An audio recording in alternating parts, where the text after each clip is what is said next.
Hey guys, welcome back to Taste of Victory. We got more exciting Booster Set 5 gameplay for you. And now this is a very anticipated deck in this meta because I have been hyping up on this channel how good it stays through every single meta. We got Blue Imperialdramon is going to be versus CresGarurumon OTK. So this is OTK versus OTK. Let's get straight into it. The battle has already started. I just went ahead and Digivolved into Electmon. And then we do have Garurumon in hand, so we'll be able to choke our opponent at 1 very well.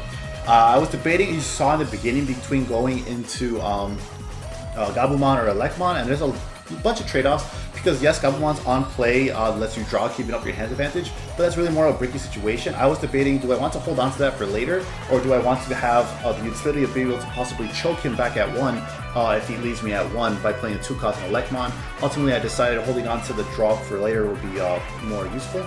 I go to 3 as he, I believe, passes because he was at 1 and then went into Digimon the blocker. Looks like our opponent may have bricked if that's the case.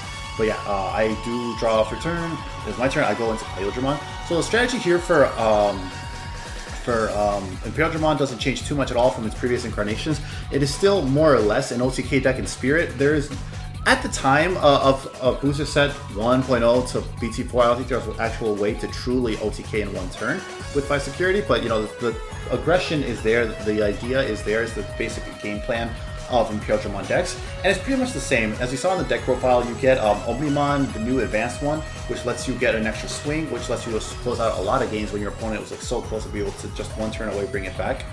And it looks like my opponent's making a very quick comeback here actually, since he does go into his strategy of CresGarurumon OTK, which is really huge because now he has his OTK setup potentially ready to go.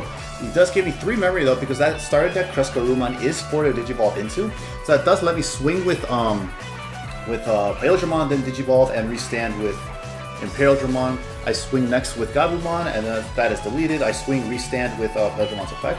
He reveals Demonic Disaster, which in security lets him play 1 level 3 purple Digimon from his trash. And it looks like he doesn't actually have any because he hasn't like lost anything to security off deletion. I play Hammer Spark to go to 1, and then put Takumi Aiba at 2, play choking him at 1.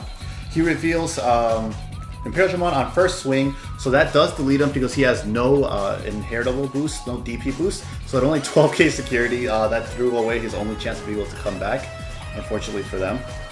I wasn't too worried if he was able to restand and actually go off with his combo anyways, because he has no DP boost as we established, so if you wanted to get rid of Imperialdramon somehow, since it was rested, they would trade, and that just put him really far behind. Game 2 is not looking nearly as good because I don't open a rookie, but I do open Davis, and that does give me a lot of value because I get a Dino V, and then I get a Vmon, and that's the jamming Vmon, so if I had to hit any rookie off it, it's fantastic. We got to see that one. We do bottom deck Aiba, but Takumi Aiba as a tamer is really more for the Rookie Rush and Mirror matchup to get them losing 1 memory when attacking with a rookie, but more importantly, it's just for your consistency. And as we see here, we already have a very good evolution curve of a Champion, Ultimate, and Imperialdramon himself. So Takumi Aiba's extra draw when Digivolving isn't as needed here, so I didn't feel bad bottom decking it at all. I do top deck into a lot of rookies off of these Digivolutions and draws though, so the play here is to just Rookie Rush him, because in this way we're able to keep him at 1 memory. If he wants to get the full OTK combo, a lot of the pieces in purple OTK for CresGarurumon are pretty expensive. You have like 3 Digivolve Ultimates, and you have that 4-cost Mega in CresGarurumon. So choking him at 1 really limits what he could do in terms of building a stack, and puts pressure off of me because I do have the Davis Motomiya, so if he tries to choke me, he can't.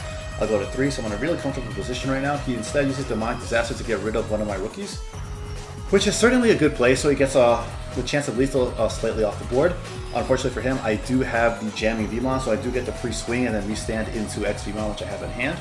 It does reveal Miramon, so that would have just deleted any other rookie that I swung with, but I do have the X Vmon, or rather it had jamming, so I Digivolve, restand off of that. So now even though that swing is completely safe, I'll swing here, putting them at 3 security.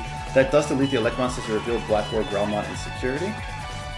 So here I am a really huge lead. As long as I play Hammer Spark, I could choke him at 1 by Digivolving into a Ultimate, and that does put him at 1, give us Imperialdramon. So next turn, we have a couple ways to OTK here. If we have enough memory, like drawing into Hammer Sparks, we could do all the swings with Imperialdramon, and then we could Digivolve into Lobomon for OTK. But also what would be more likely to happen and require less pieces would be to top deck the Omnimon new BT5 Blitz Omnimon. Because with that Omnimon, you don't have to worry about getting combo pieces like Hammer Spark to get enough memory to Digivolve into Lobomon per se. You just Digivolve right away, and because it passed your opponent's turn, Blitz goes off, so that is really cool as compared to worrying about having enough memory with Lobomon. My opponent is swinging with his rookies. It looks like he is kind of bricking and not seeing his ultimate to be able to go to his top end, so he's making the most of what he can do right now, which is swing with a very decent amount of bodies that he had on board. He got 3 swings, and he did get to recycle, or rather draw and replenish his hand off of the deletion from Imperialdramon, so trying to rush it with what you have on board was not a bad play by any means. I do go to 0, that restands with Imperialdramon's effect. I swing security, and then I do draw into the Omnimon Blitz. So that does let us swing into their security for game, that one extra swing that we needed to get lethal. So that's the cool thing about this deck, the new support that you get. Omnimon Blitz lets you OTK in situations where you wouldn't.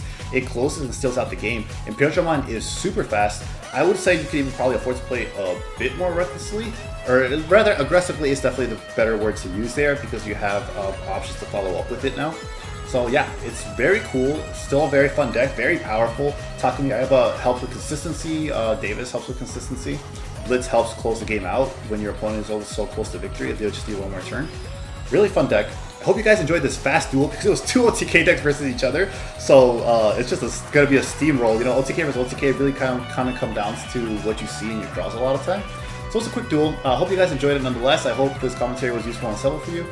And until next time, remember to stay hungry until you get a taste of victory.